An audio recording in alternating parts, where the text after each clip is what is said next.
ඔබට සුබ දවසක්. මොහොතක් සිතන්න මගින් ඔබ වෙත ගෙන එන දේව වචනයයි මේ. ඇදහිල්ල කියන්නේ මහා පුදුම දෙයක්. ඇදහිල්ල කරනකොටගෙන අපි ගැලවීම ලබනවා. කිසිම භෞතික ගනුදෙනුවකින් තොරව. රෝම පොතේ 10 වෙනි පරිච්ඡේදයේ 9 වෙනි පදය. සිතින් අදහමින් මුඛයෙන් ප්‍රකාශ කර සදාකාල් මරණයෙන් එහෙම නැත්නම් සදාකාල් වෙන්වීමෙන් අපි මිදීම ලබනවා. ඇදහිල්ල කරනකොටගෙන දේව පුත්‍රකමත් ලබනවා.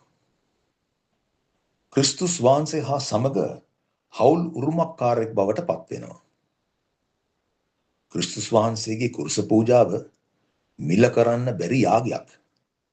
එනමුත් කිසිම මිලයක් නොගෙවා සිතින් අදහමින් මුඛයෙන් කතා කොට සදාකාල් ජීවනයයි දේව පුත්‍රකමයි ක්‍රිස්තුස් වහන්සේ හා සමග හවුල් උරුමාකාරයෙක් වෙන තරමට මේක පුදුම වී යුතු කාර්යයක් නොවේද?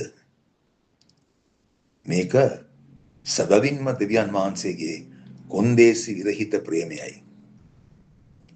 එහෙමනම් ඔබ ඇදහිල්ල කරනකොටගෙන ඔබේ අනන්‍යතාවය දිගින් දිගට ප්‍රකාශ කර තහවුරු කරනකොට ඇදහිල්ලෙන් දේව පුත්‍රකම ලැබුවා සේම ක්‍රිස්තුස් වහන්සේ හා සමග හවුල් උරුමය ඔබ වෙත ළඟා වෙනවා.